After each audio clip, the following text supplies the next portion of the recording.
Good evening, my name is Garrett and welcome to The Last Call. Tonight's final drink is from Dewars. This is their apple brandy finished scotch coming in at a 40% ABV, 8-year age statement.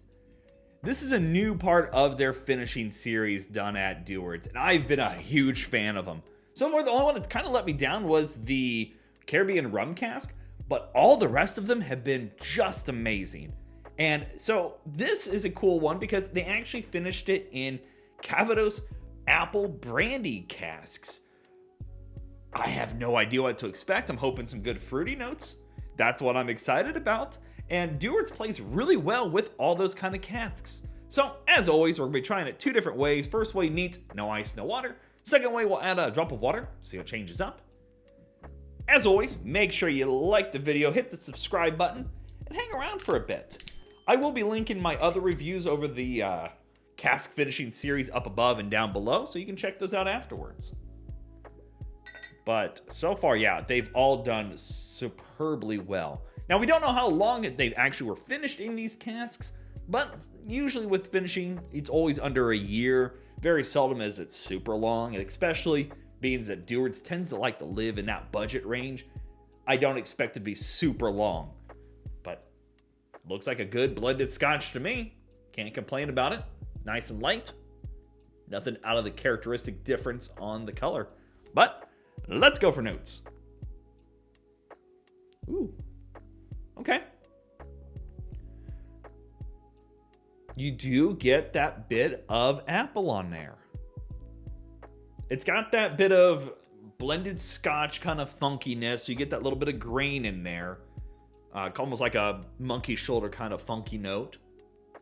But once you get by that, it does get a little sweetness. That apple is definitely showing up. A little bit of spice in there, a little caramel spice. It's a caramel apple sucker. Yeah. Or like, caramel dipped apples.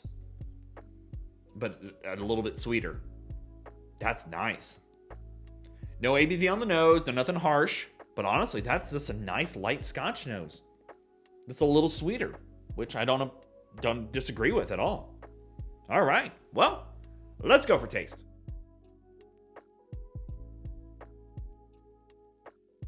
Ooh. Oh yeah, very light. I like it though. Very simple. You get the blended scotch right at the beginning, but then it starts evolving a bit, getting a little sweeter.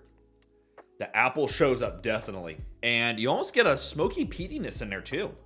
Just a light amount. It is like a 5%. It is so light in there. Definitely get the nice baking spices in there too with that apple, like just a nice homemade apple pie. It's got some good character on that. It's not super long in the finish, but you are left with a little bit of apple sweetness, almost like apple chips. Kind of apple chips with some dusting of a cinnamon over the top. That's what I get. It honestly matches the flavors pretty well. And I give it credit because it's not super heavy-handed in those. And as you keep going back, the flavors do get a little lighter. But I will give it credit because if you took a sip of this with your eyes closed, you would definitely pick out the apple, I feel like.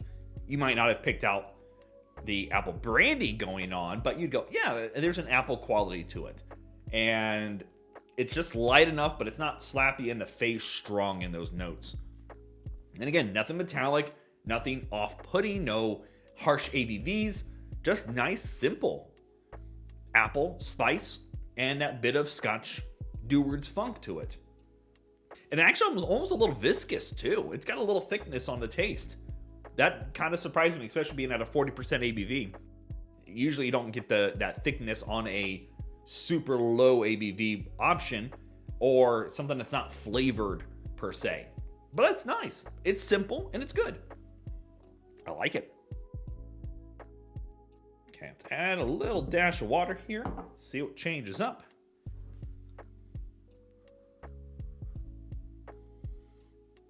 Just because.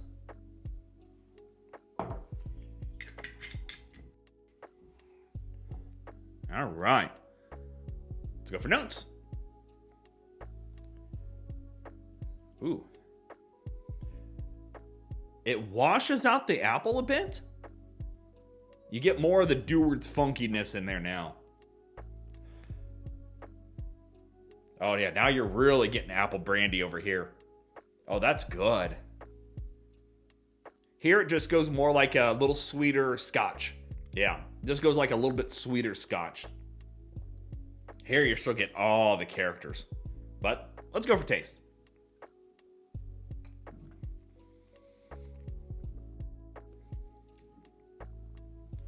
Spiciness is still shown there. The apple is like diluted apple juice. Like if you diluted this down, if you handed me this and I go, is that apple juice? Yeah, it's homemade apple juice. I'm like, oh, okay. Like it's super simple. You get a little bit of spice in there, but it's like diluted apple juice. You just don't get any harshness, no ABV bite, no weird funkiness. It actually dials back the Dewar's funkiness on the taste a bit. Super simple on the taste though. Get a little bit of spice, watered down apple juice, and that's about it. Maybe a little bit of oak in there too if I really want to try to pick something else out. It's very, very faint in there. We'll go for the neat version again. Oh yeah, that's good. This definitely, if you go, whoa, this is too sweet, it's not quite for me, put a little drop of water in there and kills a bunch of that sweetness of that apple.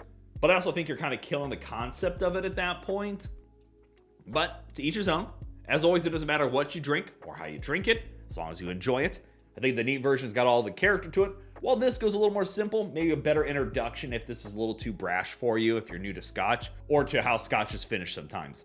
So, let's talk about market price, because we all know market price is market price, and it's always going to vary. So, I paid $34 for this, and it's probably a little higher than what I should have paid, because of course, as soon as I ordered it, I could start finding it in my market at about 28 bucks. And to be honest, that's where it probably lives, is the sub $30, because all the rest of their series are all sub $30 usually. So at sub 30 bucks, I think it's good, especially if you like the other finishing series. It's a fun adventure because you can see how Dewar's reacts into now several different ways, from rum to Portuguese port wine to the Mizunara cask. They just keep them going. And I love these unique ideas. I love unique finishes to Scotch, especially something that can still keep an age statement and be fairly budget friendly. I still don't think 34 is bad because I really wanted it, but I would definitely aim for less than $30 if you want to keep your pocketbook light, and probably again where it more likely lives in my opinion. But either way, I still think it's really solid. So yeah, there you have it, folks. Dewar's French Cask Smooth. If you have any questions about the bottle itself, let me know down in the comments section below. I will do my best to answer it. And if you have any specific spirit I should go looking for, also let me know down below. Love doing these reviews and sharing with you the experience at home. And as always, may your last drink of the night be the best one.